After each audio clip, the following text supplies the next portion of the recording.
大家好，欢迎来到我的频道。4月12号广西玉林荣县突发大火，一条街都烧没了。羊馬鳩我大好少見間屋了，點個頭鳩你是舊屋個。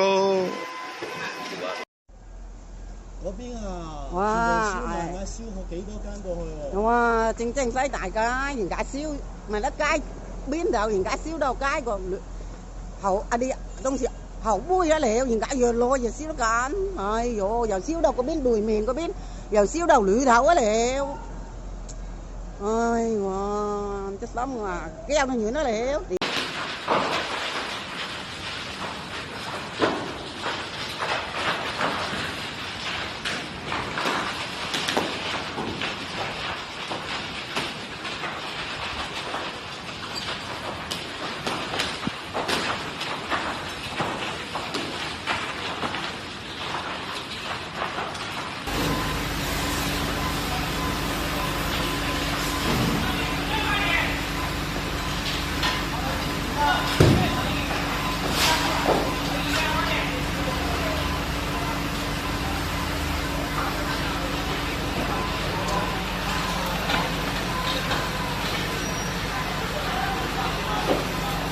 现场火光冲天啊，不知道还以为是被袭击了呢。有网友称是比亚迪充电桩爆炸，引燃了整条街。在火灾视频下面有这样一个留言啊：广西玉林，请马上派人手进行调查。隔壁家的比亚迪海鸥充电啊，装了一个充电桩，在那里半夜充电。4月12日凌晨，在家熟睡的我们听到巨大的爆炸声，隔壁马上起火，浓烟滚滚。仅仅10分钟就把我们家这栋房子烧了。我们一家5口，孩子才1岁多，从2楼救生窗爬出来，拍下了这一幕。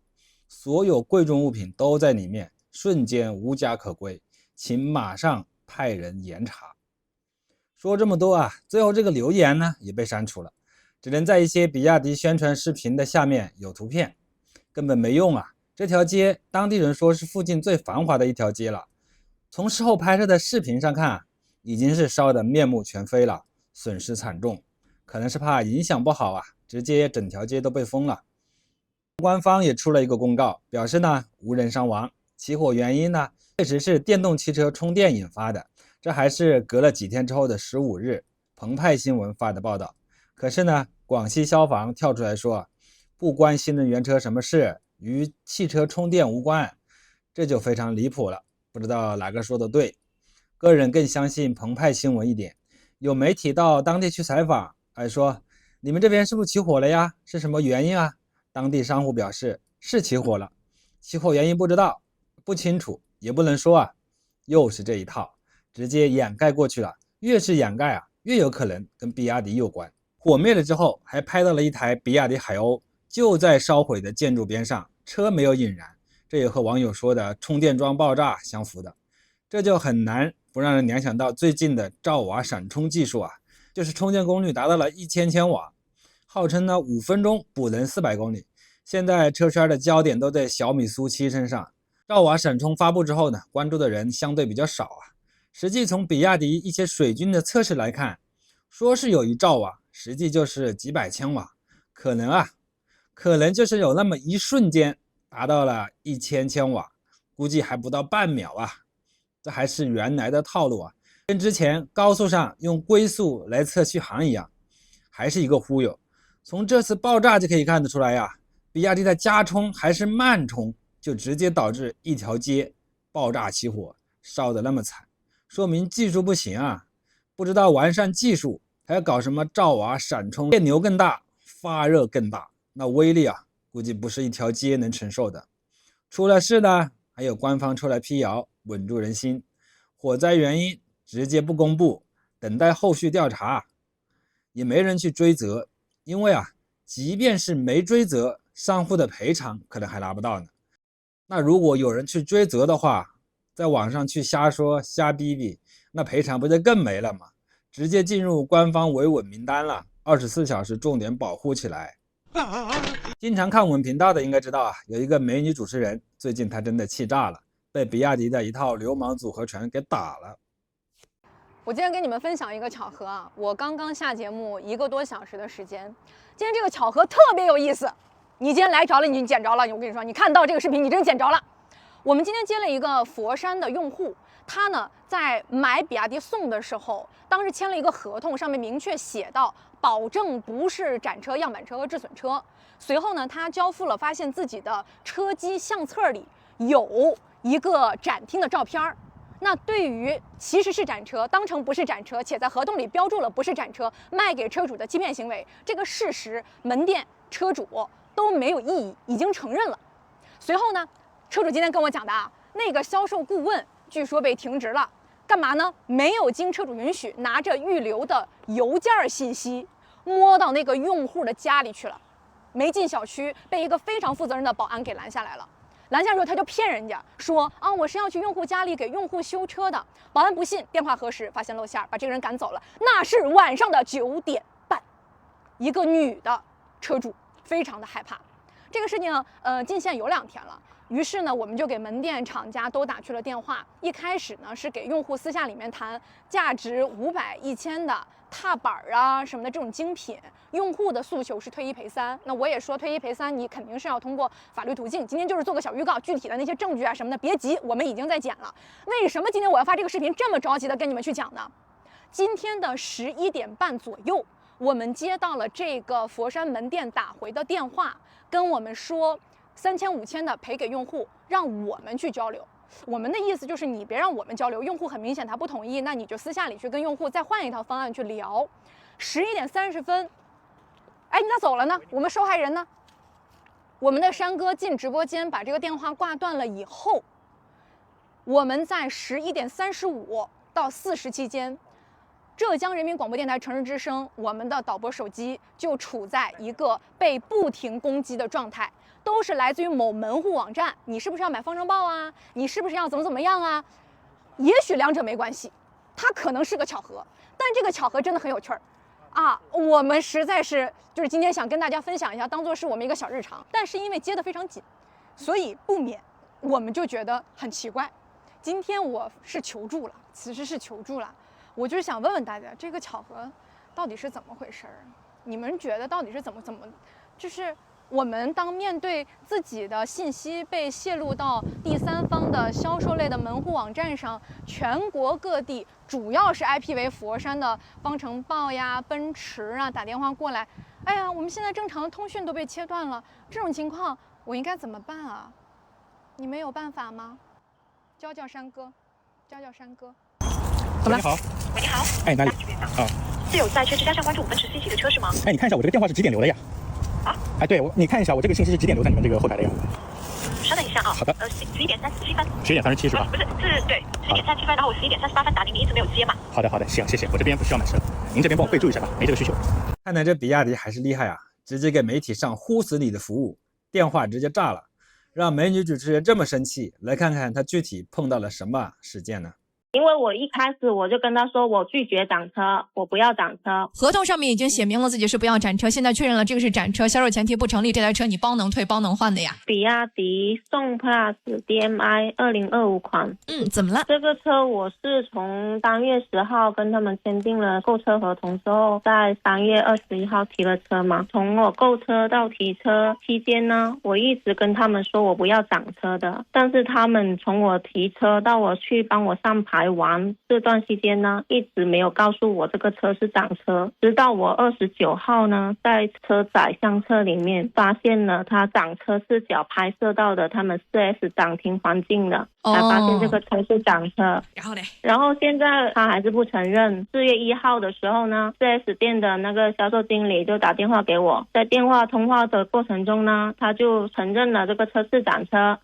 然后在4月2号的时候呢，再打电话的时候又不认了是展车，又反口。他最后一次说这台车是不是展车？最后一次呢，是我们4月4号到他店里协商的时候呢，最后他店总是看了我带过去那个照片的一个截图，他们 4S 店的展厅环境的，直接就认了。他最后是承认是他们展厅的展车。那你合同里面签没签？我不要运损车，我不要展车，写没写？有写，因为我一开始我就跟他说我拒绝展车，我不要展车。到店里跟他们协商的时候呢，我还录了一个他们销售是保证给我这个车不是展车的，说如果是展车他退1赔3。三。那你签的合同有没有说是不是自损车，不是样板车，不是展车之类的？你这些放心，这些如果说有这些问题，拿着合同一赔三不会让来的。现在这台车展车，门店已经认了，销售顾问的话你也已经录下来了，合同上面已经写明了自己是不要展车，现在确认了这个是展车，销售前提不成立，这台车你包能退包能换的呀。但他们现在店里不同意啊，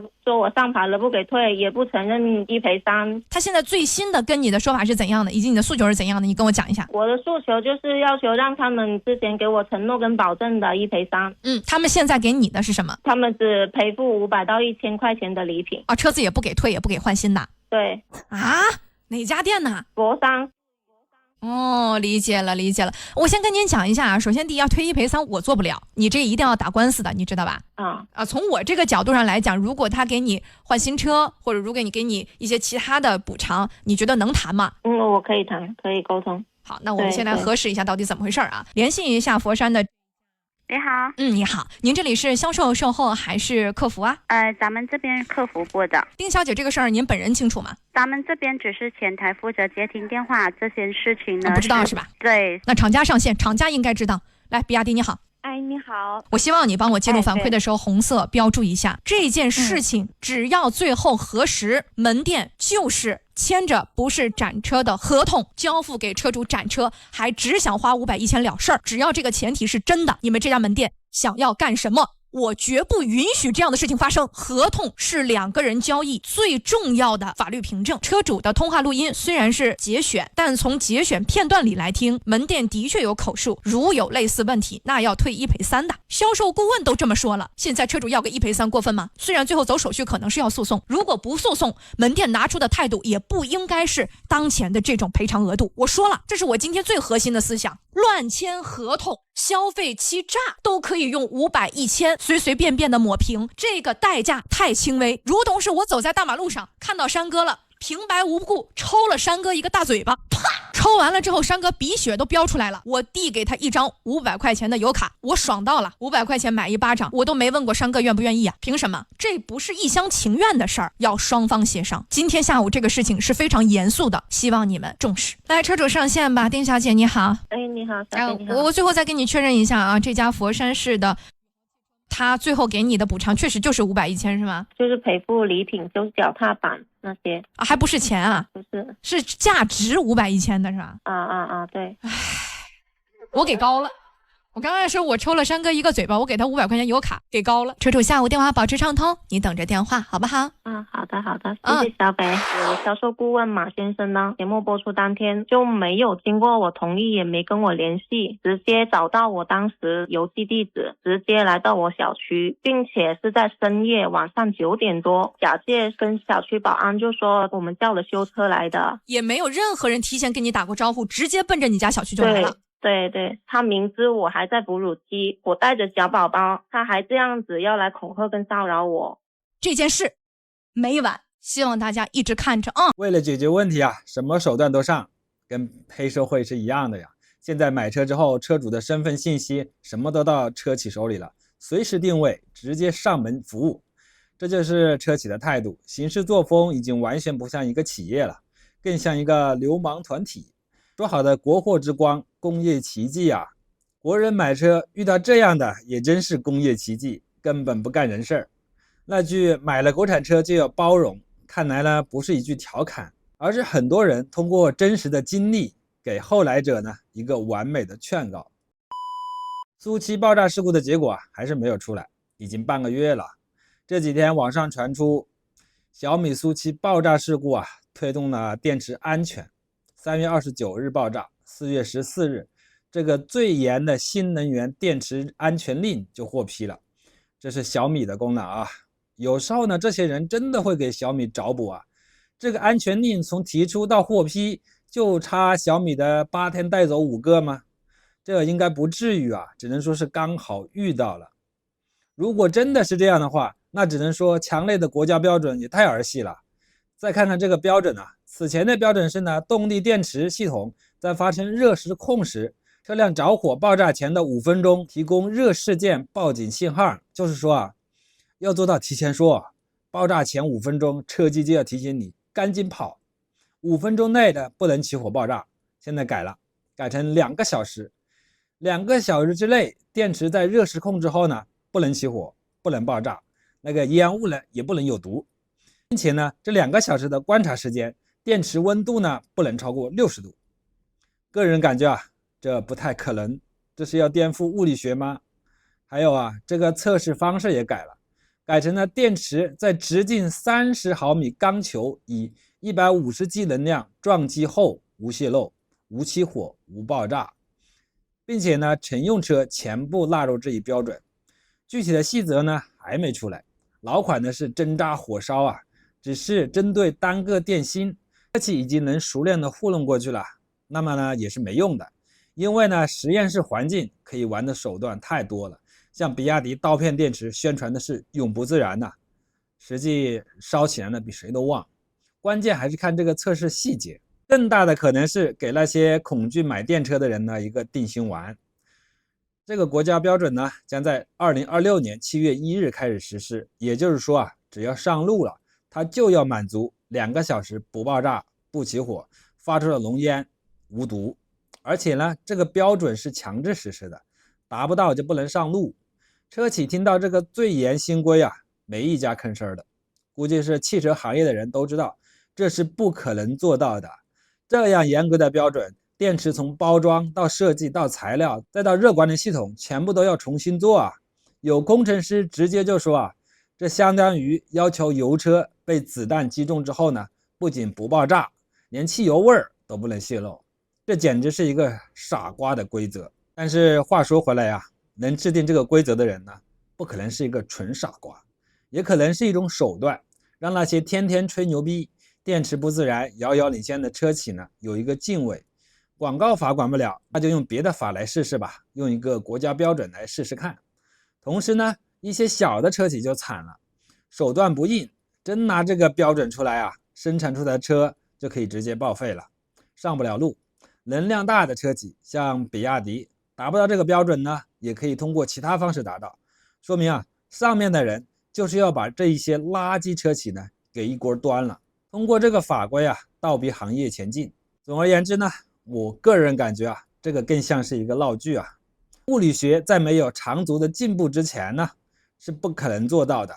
别说2个小时了，2分钟不爆炸都谢天谢地了。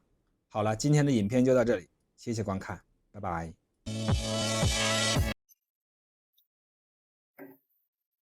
这广告你怎么不给它关掉啊？现在还不行，点叉不就行了吗？